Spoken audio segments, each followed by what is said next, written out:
Hello guys, welcome to digital classes 2.0 YouTube channel. तो guys आज हम आपके लिए फिर लेकर आ गए हैं क्या फिजिक्स की जो सीरीज हम चला रहे हैं, फिजिक्स सेकंड की। किसकी? फिजिक्स सेकंड की।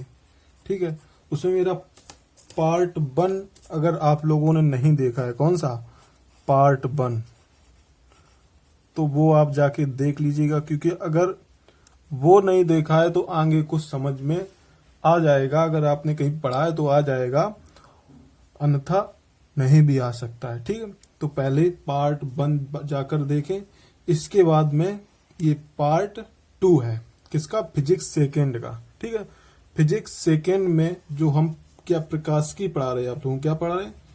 प्रकाशिकी। ठीक है, प्रकाशिकी का ये पार्ट 2 है।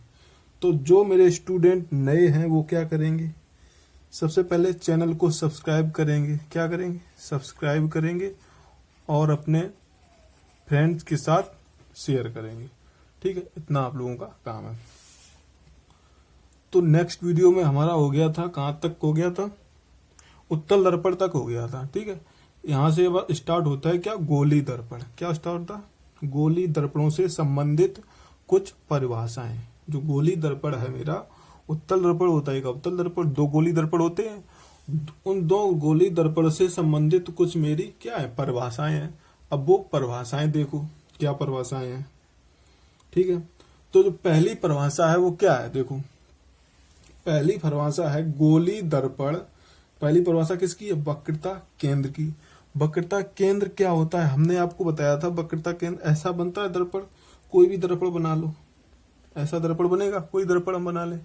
ठीक है, तो ये जो पॉइंट होता है मेरा, ये वाला ऐसे बनाया था, ये जो पॉइंट होता है सी हमने लिखा था यहाँ पे, सी मीन्स वक्रता केंद्र, उसी को वक्रता केंद्र बोलेंगे। वक्रता केंद्र की परिभाषा समझो क्या? गोली दर्पण, गोली दर्पण जिस गोले का भाग होता है, ये जो गोली दर्पण है ना, ये जिस गोले का भाग होगा, ये गोला बनेगा, ये जिस गोले से काटा जाएगा, मान लो ये गोला है मेरा अल्टीमेट, इस गोले से हमने ये दर्पण यहाँ से काट लिया, तो इसका जो ये भाग होगा ना, जिसका ये भाग होगा, उसके केंद्र, इस गोले के जो गोले का केंद्र होगा ना, वही गोले के केंद्र को हम क्या वक्रता केंद्र बोलेंगे। मतलब जो मेरा गोला होगा, जो गोले का केंद्र होगा, और उस गोले से जब किसी हम दर्पण को काट लेंगे ना, जैसे ये दर्पण हमने इतना काट लिया, तो ये जो पॉइंट होगा, इसके लिए तो ये पॉइंट एक केंद्र है। क्या है?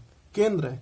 लेकिन इसके लिए, दर्पण के लिए, इसको क्या बोलेंगे? वक्रता केंद्र बोलेंगे। वही परिभाषा है,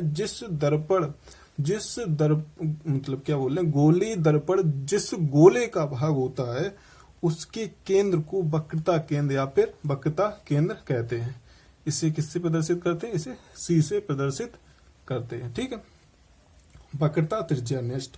अब वक्रता त्रिज्या क्या होती है? जो यहां से यहां तक की जो दूरी है ना, यही मेरी वक्रता त्रिज्या आर है। क्या है? वक्रता त्रिज्या आर है। ठीक है, तो इसकी परिभाषा क्या है? गोली दर्पण जिस गोले का भाग होता है, ये गोली दर्पण जो है, ये जिस गोले का भाग होता है, उसकी त्रिज्या, जो इसकी ये त्रिज्या हो गई, उसकी त्रिज्या को वक्रता त्रिज्या कहते हैं। उसको क्या कहते हैं? वक्रता त्रिज्या कहते हैं। इससे आर से प्रदर्शित करते हैं। इसको किससे? आर से। ठीक है, हमने समझा दिया अभी। अब देखो कहां पे? ध्रुव पे। ध्रुव क्या होता है? जो ये पॉइंट होता है ना, ये दर्पण का जो ये मध्य बिंदु होता है ना, ये यहां से ये, इसको हम पी यानी कि ध्रुव कहते हैं। क्या कहते हैं? ध्रुव। ठीक है, तो दर्पण के परावर्तक तल, परावर्तक तल क्या है? ये वाला परावर्तक तल, ये वाला पॉलिश किया हुआ तल होता है। अवतल दर्पण में तुमने देखा होगा, अवतल दर्पण में देखा होगा कि ये वाला तल पॉलिश किया हुआ होता है, और ये वाला क्या? परावर्तक, जिससे किरणें परावर्तित होती हैं। क्या होती हैं? परावर्तित होती हैं। तो दर्पण के परावर्तक तल के मध्य बिंदु को, ये रहा मान लो मध्य बिंदु, ठीक, मध्य बिंदु को दर्पण का ध्रुव कहते हैं। इसे पी से प्रदर्शित करते हैं। किससे प्रदर्शित करते हैं? पी से प्रदर्शित करते हैं। ठीक है, ध्रुव हो गया, इसे पी से प्रदर्शित करते हैं। अब देखिएगा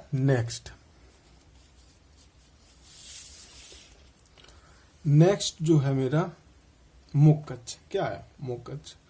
मुक्कच मीन्स मुख्य अक्ष कहाँ पे होता है, ये जो हमने मुख्य अक्ष की पहली बार लाइन होती है, देखो ये मैंने बना लिया अवतल दर्पण।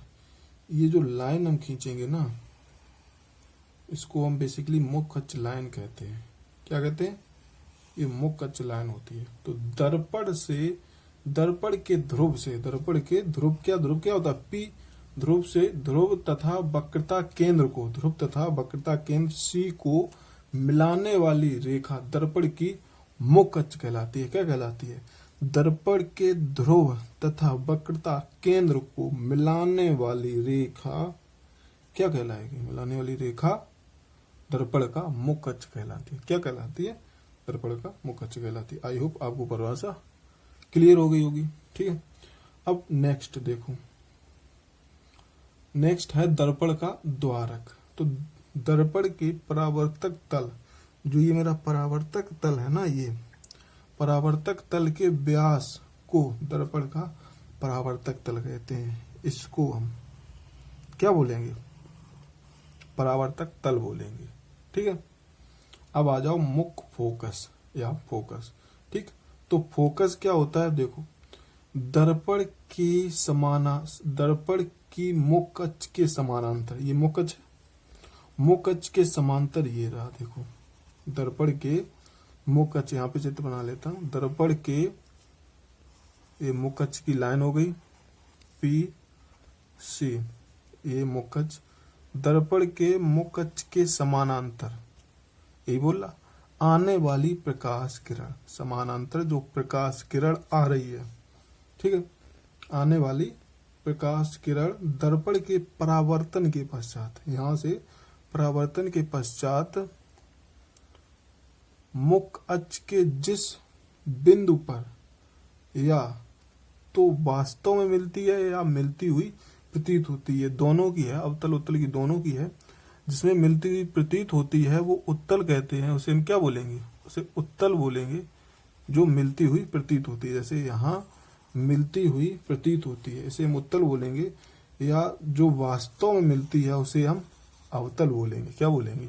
अवतल बोलेंगे। ठीक है, तो जहां पे ये जब टकरा के यहाँ पे ऐसे आएगी ना, तो ये फोकस से होके आएगी। किससे होके आएगी? फोकस बिंदु से।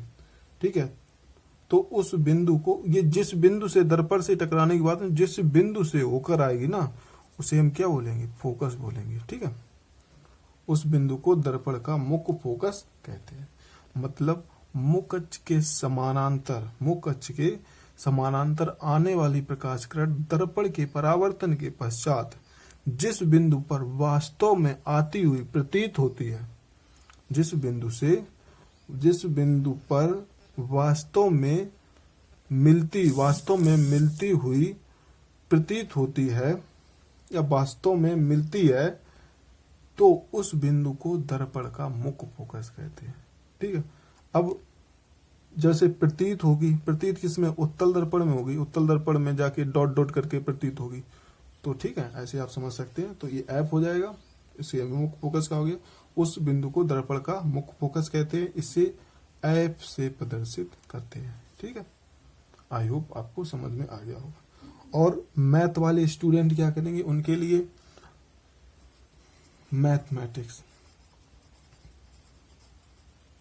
मैथमेटिक्स वाले स्टूडेंट क्या करेंगे? अब हम लाने वाले हैं प्रतिलोम त्रिकोणमितीय फलन हो गया। जो भी क्वेश्चन उसमें आपका रह गया हो, नहीं आया हो समझ में, वो आप लोग क्या करेंगे? कमेंट बॉक्स में करके बता देंगे कि ये क्वेश्चन नहीं आया, वो मैं क्वेश्चन करवा दूंगा। और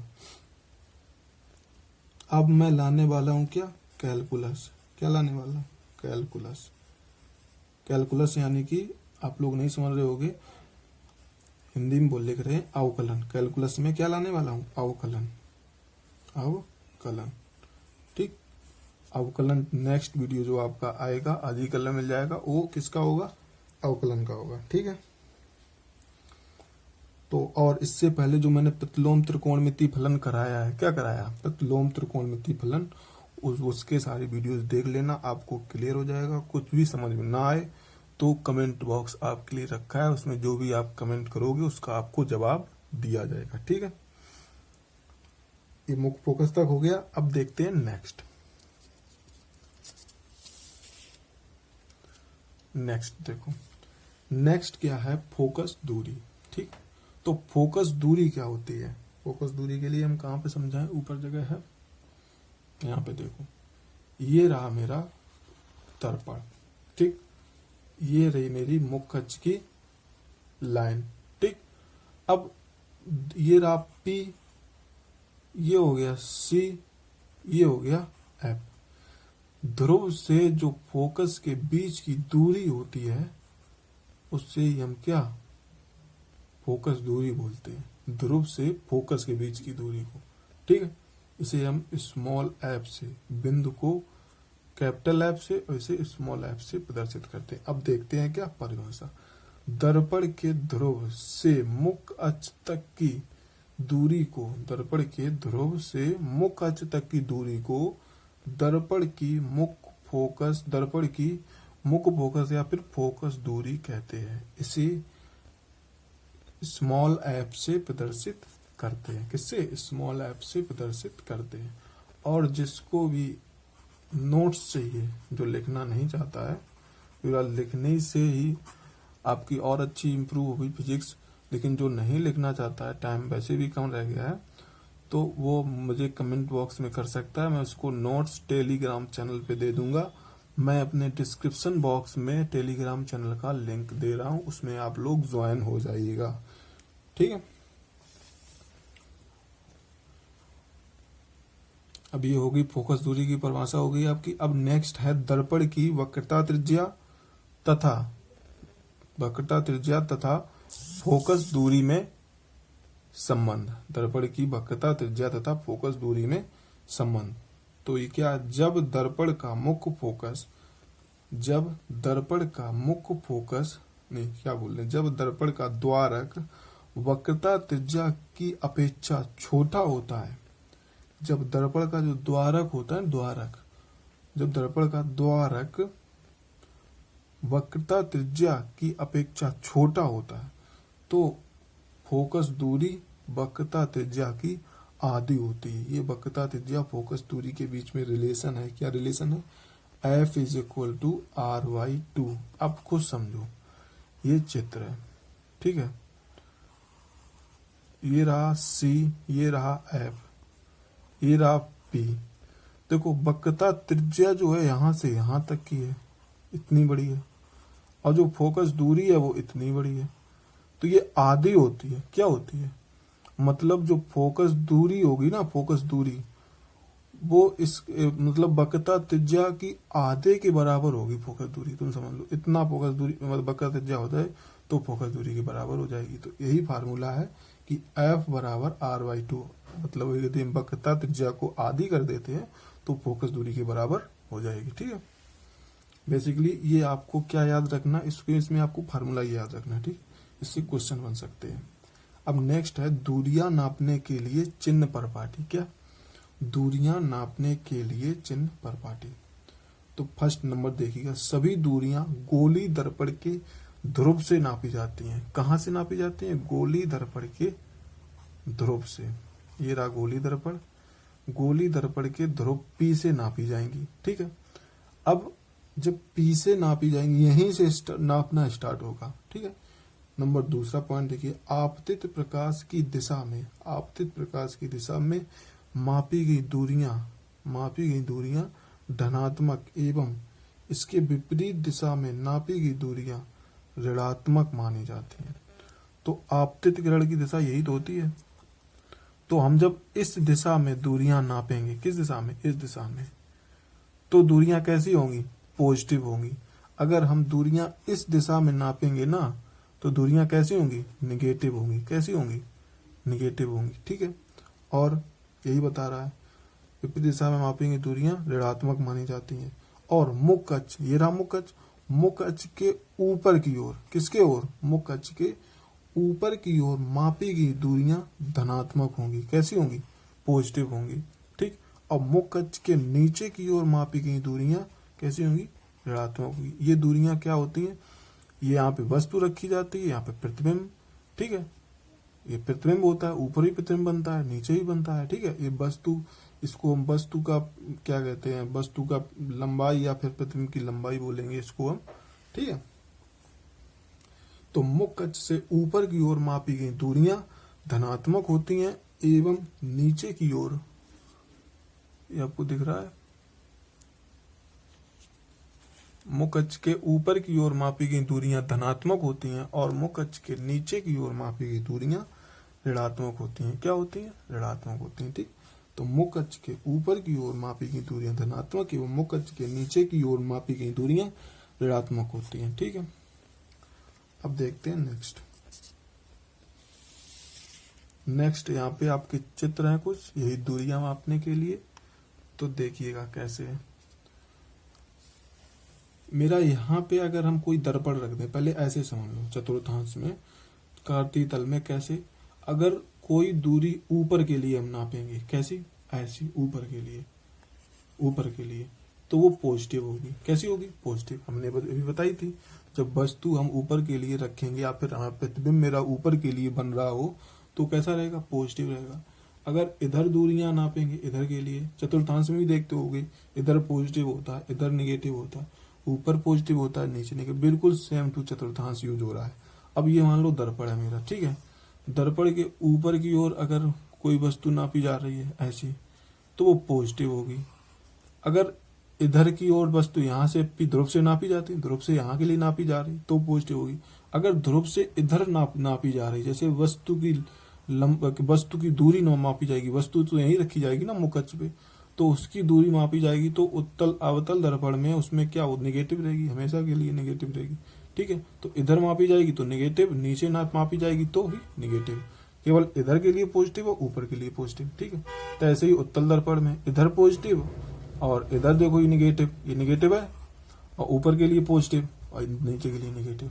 ठीक, फिनिश हो गई ये उत्तल दर्पण के लिए। अब देखो अवतल दर्पण की वक्रता त्रिज्या r, जो अवतल दर्पण है इसकी जो वक्रता त्रिज्या, ये रही वक्रता त्रिज्या, ये इतनी बड़ी, ये वक्रता त्रिज्या r, अवतल दर्पण की वक्रता त्रिज्या r तथा फोकस दूरी ये यहीं से इधर के लिए नापी जाएगी। फोकस दूरी ऋणात्मक होती है। क्या होती है? ऋणात्मक होती है। वेरी इंपॉर्टेंट पॉइंट, जो यहाँ से यहाँ तक की दूरी नापी जाएंगी वो क्या होंगी? ऋणात्मक होंगी। ठीक है, ऋणात्मक होती है। नंबर 5 जो है हमारा, उत्तल दर्पण की वक्रता त्रिज्या r। अब ये रहा उत्तल दर्पण, इसकी वक्रता त्रिज्या इधर के लिए, उत्तल दर्पण की वक्रता त्रिज्या r और फोकस दूरी f। फोकस दूरी क्या है? f। क्या होगी?